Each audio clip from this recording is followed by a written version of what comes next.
Welcome back to Miss Angelique's Bible Story Time as we continue our walk through the Bible. Oh, I'm so glad that you decided to join me again on our walk today.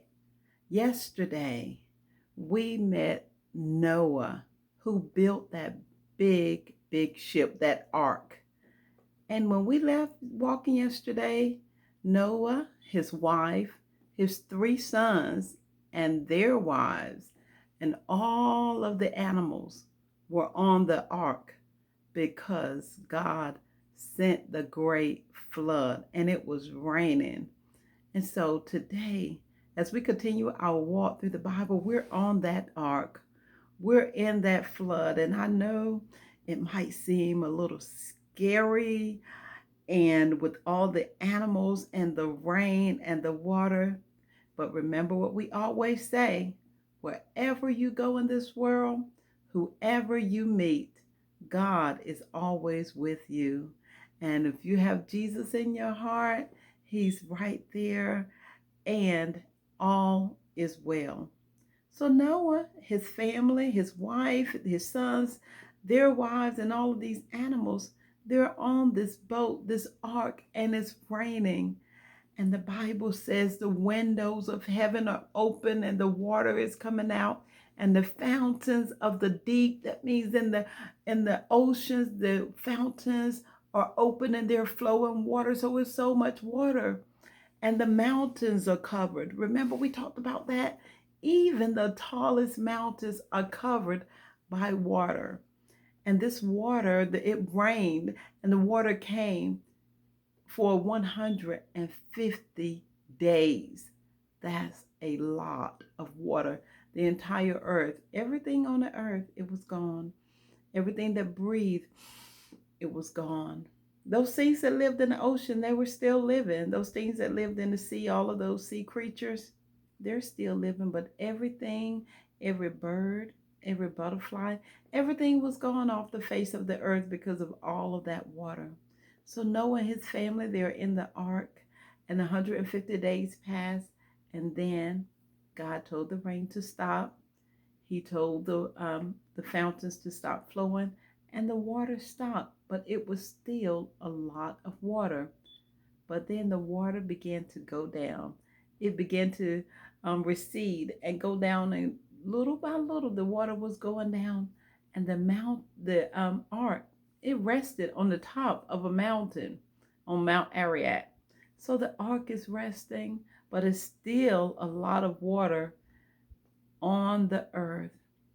And the Bible says on the 601st day of since the flood, the earth begins to dry out. Noah sends out a raven. You know that raven is kind of black bird, a little raven, to fly around. And the raven flew around and he sent out a dove. And then finally one day, God told Noah, okay, it's time to leave the ark now. So Noah took the top off and all of his family, they began to leave the ark. The animals, they had to work and get these animals off this ark. Every little animal, every creeping thing, every big animal. And I know they were so happy to get off that boat and to go out because now they had land again, and the trees and the grass began to grow, and there was land, and the animals went their way, and they all went and they started families. And as God told Noah, and Abram, remember, to be fruitful and multiply. That means to have more and more and more babies. So there will be more animals on the earth. And Noah and his family, they finally came out of the ark. Now, days and weeks and months and years went by, and time went on, and Noah's sons, they began to have babies and more babies, and Noah lived to be 950 years. That is a lot of time. And during that 950 years and time, more and more and more people were on the earth again. And they went and they lived in different places. They went here and they went there because time was going on and they were being fruitful and they were multiplying on the earth. And at that time, everyone spoke the same language.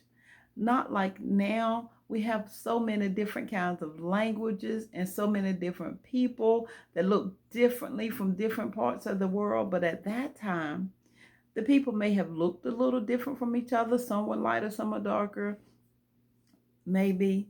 But they all spoke the same language. Everybody understood what the other person was saying.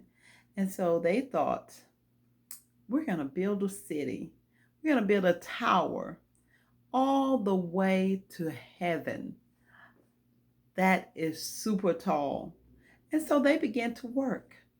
They worked day by day. They worked to build this tower, and it was going higher and higher.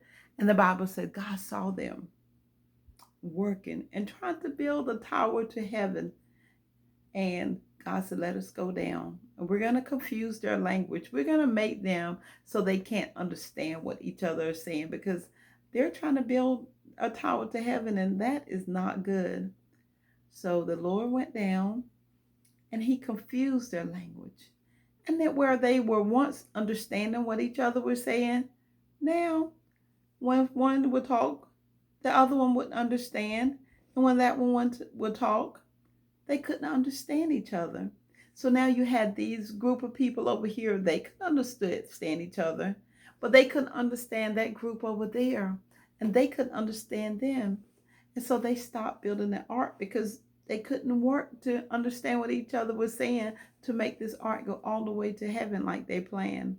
So what they did, that group that talked alike, they said, we're going to go and we're going to, we're going to live over here. And that group, they said, well, we're going to go and we're going to live there. We don't understand what they're saying. And that group, they went and lived over there. And those different groups, they went and lived all over the earth. Now we have different languages because of this tower. And that tower was called the Tower of Babel. That means confusion. There was confusion at that tower because no one understood what the other one was saying. And so now everyone left off and they went and they lived in their different places, and time continued. And people continued to multiply or to increase, or there were more people on the earth. Now we're going to meet a man, an important man in the Bible. At this time, his name was Abram. Abram. Later on, and now you may know him as Abraham. Have you ever heard of Abraham and Sarah? But at this time, when Abram was in Haran, where his dad and his family lived, because they understood each other, they were in Haran. And his name was Abram. And one day God spoke to Abram because God saw that Abram had a good heart. And he spoke to him and he said, I want you to leave your family, leave from your home. I want you to leave from where you grew up, and I want you to go to where I'm going to take you. I want you to trust me and obey me. I'm going to take you to a beautiful land, and you're going to be a blessing, and whoever bless you will be a blessing, and whoever's mean to you, they're going to be cursed. That means good things are not going to happen to them. And so Abram listened to God. He took Sarai, his wife, which is later on Sarah. He took Lot, his nephew, his brother's son. And they had cattle and cows and goats and sheep, and they had a lot of stuff. And they had servants and shepherds to help take care of these animals. So they took all of their stuff. Abram took all of his stuff. He took all of his servants. He took his wife Sarai. He took Lot, his nephew, and they left. And they followed where God was taking them, where God told them to go. And the Bible said they were going to Canaan. Oh my, Canaan. That's a new land.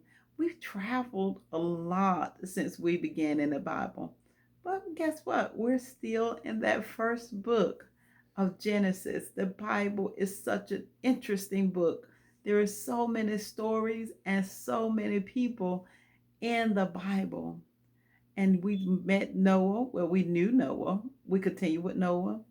And we met a new man, Abram, from whom all the families of the earth will be blessed, is what God told him, Abram.